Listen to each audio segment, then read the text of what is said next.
Mesdames et messieurs, les élections en République démocratique du Congo s'approchent. Plus quelques mois seulement nous séparent de la tenue de scrutin au niveau de l'Assemblée nationale. C'est le projet de loi de répartition des sièges qui a été examiné et on entend le ministre plutôt de l'Intérieur pour ce mercredi afin de répondre aux préoccupations des parlementaires. On va également parler de cette tension qui sévit actuellement en République démocratique du Congo. Les arrestations par-ci, les marches par-là, les sit-ins également de l'opposition dispersés par la police.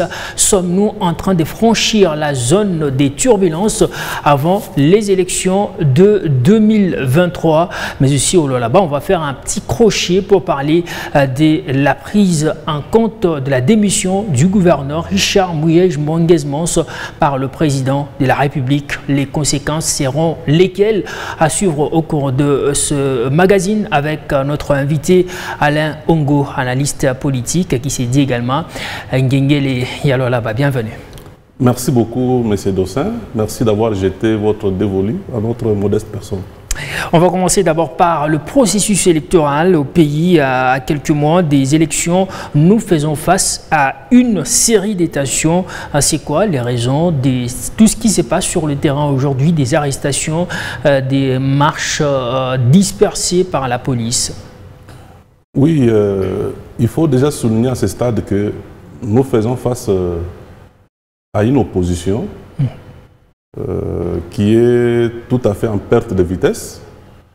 Nous faisons face à une opposition qui, d'une manière générale, n'a pas une offre politique claire à proposer au peuple congolais d'une manière générale. Parce que lorsque vous faites l'opposition, il ne suffit pas seulement de lancer des mouvements de marche à travers la République. Il convient aussi à l'opposition de pouvoir proposer au gouvernement ce qu'il faut pour le bien de la République d'une manière générale aussi. Mais lorsqu'on assiste à des marches, à des sit-ins, ainsi de suite, on se pose la question, que veut cette opposition finalement? Ou soit l'objectif c'est de se victimiser tout simplement, l'objectif c'est chercher à montrer au niveau de la face du monde qu'au niveau de la République démocratique du Congo, l'état de droit n'est pas respecté, il y a recul des droits de l'homme, ainsi de suite. Bon, ça c'est tout à fait compliqué, nous ne comprenons pas ce que l'opposition veut. Est-ce exact, l'état des droits n'est pas respecté en République démocratique du Congo au vu de tout ce qui se passe sur le terrain? Je sais qu'il y a du chemin à faire sur cette question-là. Parce que, comme vous le savez, même le chef de l'État l'avait reconnu.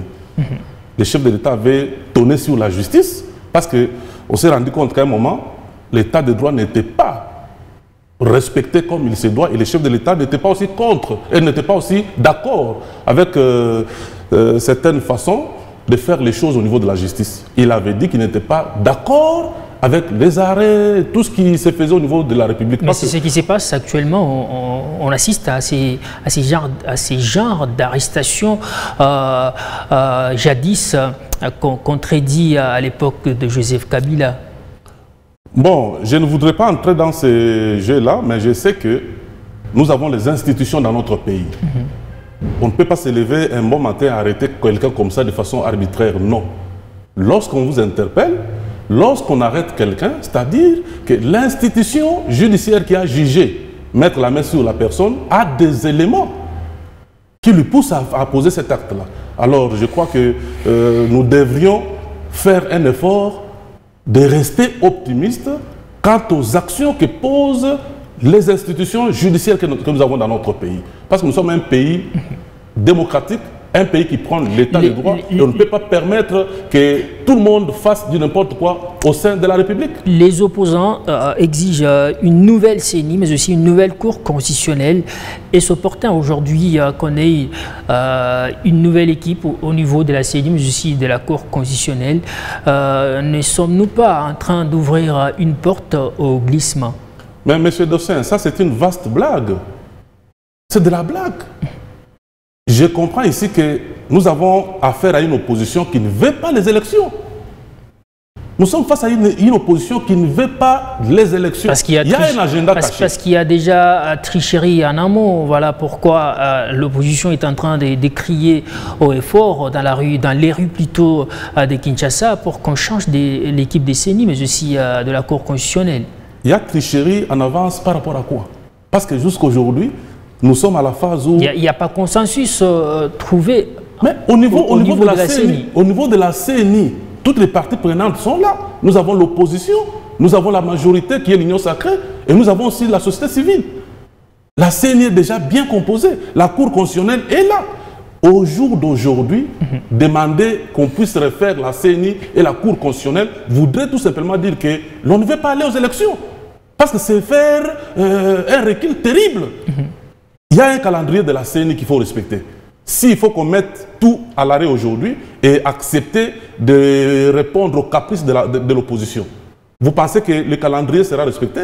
Mais de la façon dont nous sommes en train d'aller au scrutin de décembre de cette année en cours, ne voyez-vous pas que la zone des turbulences est en train d'être franchie? Il n'y a pas de zone de turbulence, à mon avis. Il n'y a pas une zone de turbulence au niveau de notre pays. Nous avons juste, j'ai répété ici, nous avons juste affaire à une opposition qui n'a pas une offre politique claire. Cette opposition veut quoi? Qu'est-ce que les Congolais doivent retenir de cette opposition? Qu'est-ce qu'ils donnent aux Congolais comme offre politique pour que le peuple congolais puisse adhérer? Dire que la vie est chère, oui, ce sont des circonstances qui arrivent. Ce sont des conjonctures qui arrivent. Et le gouvernement est en train de se battre pour que la solution soit trouvée dans ce sens-là. Mais ça fait déjà 4 ans que vous vous battez, il n'y a pas de résultats sur le terrain. Et le Congolais continue à souffrir. Voilà pourquoi l'opposition s'est mise dans la rue pour contester, mais également exiger un changement à la tête de ce pays. Cette situation ne va pas demeurer éternellement en République démocratique du Congo. C'est une situation qui va prendre fin, je vous rassure. Nous avons un problème de taux de dollars qui ne cesse d'hausser. Il y a un problème de hausse des prix des denrées alimentaires. Je vous dis que c'est une situation passagère qui va passer d'un moment à l'autre. Nous demandons seulement à l'opposition de constituer une offre politique à donner aux Congolais. Et nous serons d'accord avec cette opposition. Vous avez compris, vous avez suivi avec moi. On a posé l'un des porte-parole de l'opposant, que je ne vais pas citer le nom ici, sur Top Congo. On lui a posé la question, mais finalement vous voulez marcher. Quelle est l'offre politique que vous donnez au peuple congolais? Il s'est retrouvé, mais brebis, il n'avait pas d'offre politique. Mais vous voulez marcher pourquoi? Parce qu'il faut proposer. Lorsque vous contestez la vie chère, vous contestez ça et ça, et bien, proposez alors des solutions. Quelles sont les pistes de solutions que vous proposez? Nous avons la vie chère, certes. Alors, votre offre politique pour mettre fin à cette vie chère-là, c'est quoi? Rien! Et on peut se permettre comme ça d'évacuer et de circuler, prendre la capitale en otage pour des marches sans soubassement. Êtes-vous d'accord avec les pratiques qui se font aujourd'hui quand il y a marche, il y a répression policière, mais aussi il y a une force vraiment déterminante au niveau où les opposants se trouvent, chose qu'on décriait à l'époque de Joseph Kabila. Aujourd'hui, c'est ce qui s'est fait sur le terrain au cours dans ce régime de Félix Tshisekedi. Qu'est-ce qui se passe? Sommes-nous en train de décopier les mauvais exemples décriés à l'époque? On n'est pas en train de copier ce qui s'est passé du temps de Kabila. Et je n'approuve pas ici toutes ces répressions que nous avons vues au niveau de Kinshasa lors de la marche de l'opposition. Je n'approuve pas ça. Mais il y a quelque chose que vous devez retenir, M. Dossin. Dans cette marche-là, je vous ai dit ici que cette opposition doit avoir un agenda caché. Dans cette marche-là, nous avons observé malheureusement qu'avant la marche, il y a des communicateurs de l'opposition qui ont prédit qu'il y aurait des morts. Qui ont prédit déjà qu'il y aura des gens qui vont mourir, on va faire ceci. Mais je me posais la question. Mais parce que vous avez des brigades qui marchaient avec des machettes. Mais on a filmé ces brigades là-haut. On essaie un peu de victimiser les gens pour rien. On essaie un peu de diaboliser. On n'essaie pas de diaboliser les gens pour rien. On a filmé ces gens-là. Parce que jusqu'aujourd'hui, je n'ai jamais vu cette brigade-là. Cette opposition a un agenda caché. Parce qu'avant la marche, nous avons vu les communicateurs au niveau de Kinshasa prédire déjà que les morts seront là, après la marche. Est-ce que ça, c'est vraiment une bonne vision? Ça, c'est vraiment une bonne pratique pour une opposition qui se veut opposition, je ne sais pas, patati patata? Non. Vous dites que vous faites appliquer l'état des droits en République démocratique du Congo, mais nous sommes ici au Lualaba où le gouverneur Richard Muyej avait démissionné il y a déjà quelques mois et le président en a pris acte, mais rien ne s'est fait sur le terrain. Votre analyse par rapport à ces dossiers? J'ai commencé par vous dire que les chefs de l'État avaient fustigé la façon de faire de la justice. Il n'était pas content et il avait demandé que les choses puissent s'améliorer dans ce sens-là pour honorer sa vision qui est l'état de droit. Ça, c'est de un. De deux, comme vous venez de le dire au niveau de la province du Lualaba, Richard Muyej Manguez Mans a démissionné depuis le 10 janvier. Depuis lors, nous nous sommes rendus compte qu'il y avait un silence. Un jour, vous m'avez posé la question ici, est-ce que le président a déjà pris acte de la démission? Parce que nous n'avions pas de preuves, je vous ai dit que lorsque 24 heures ou 48 heures passent, parce que la démission c'est un acte volontaire, lorsque ça passe, cette démission est d'office. C'est ce que je vous avais dit. Ne sachant pas qu'il y avait un acte qui a été pris par le chef de l'État. Comme on a toujours dit que menté, il en restera quelque chose. Nous nous sommes rendus compte après qu'il y a une lettre numéro 174/01/2023 du 30 janvier 2023 dans laquelle le chef de l'État a pris acte. Oui. Et cette lettre est passée par le cabinet du chef de l'État. Dans cette lettre, j'ai essayé de scripter un peu la lettre, le chef de l'État instruit les ministres de l'Intérieur pour qu'il y ait élection au Lualaba. Et dans cette lettre-là, on a mis aussi l'Assemblée provinciale en copie. On n'a pas parlé des élections dans cette lettre.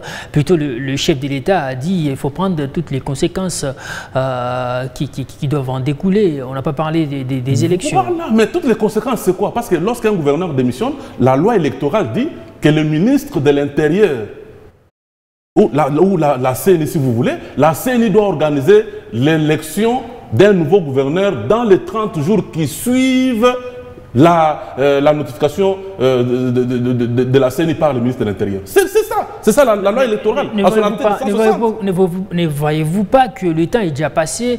Il nous reste justement 5 à 6 mois pour les élections générales. Si on doit organiser les élections pour un gouverneur, vice-gouverneur ici au Lualaba, ça aura quel impact? Parce que déjà, le bilan, on ne sait pas qui va porter cette casquette du bilan au niveau de la gestion de la province du Lualaba. Jusque-là, on ne sait pas. Ici, M. Dossin, il n'est pas question du temps. Il est question de respecter les textes qui nous régissent. On a changé le gouvernement national. Pour combien de temps? Parce que d'ici, c'est le mois de décembre. Or, je vous rappelle ici que les élections de gouverneurs, ce n'est pas cette année, c'est l'année prochaine, 2024, je crois, en avril. Donc nous avons encore presque une année. Je pense que le problème du temps n'a rien à voir parce que la loi n'a pas dit que lorsqu'il reste 2 mois, 3 mois, 4 mois, on ne peut pas organiser l'élection d'un nouveau gouverneur. Non, la loi n'a pas prédit ça. Même s'il nous reste 1 mois, comme nous sommes dans un état de droit, on doit absolument accepter de respecter cette loi-là. On doit accepter de respecter cette loi. Mais malheureusement, nous nous sommes rendus compte que depuis que le chef de l'État avait pris acte de la démission de Muyej, 20 jours après la démission de Muyej, il y a l'Assemblée provinciale qui a été mise en copie ici. On s'est posé la question d'où était partie cette lettre. Mais cette lettre était cachée où? Récemment, il y a eu plénière. Personne n'a fait référence à cette lettre du président de la République. Pourquoi cet état des choses? Pourquoi ça doit s'y passer ainsi dans la province du Lualaba? Qu'est-ce qui se cache? Et c'est quoi peut-être l'agenda caché dans cette affaire? Qu'est-ce qui se cache? Mais c'est de la trahison au niveau de la province. La trahison venait de qui?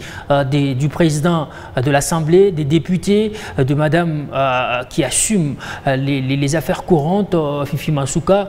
Ça vient de qui, ces trahisons? La trahison commence par le ministre de l'Intérieur, qui avait été instruit par le chef de l'État pour qu'il y ait l'élection. Il a trahi la vision du chef de l'État.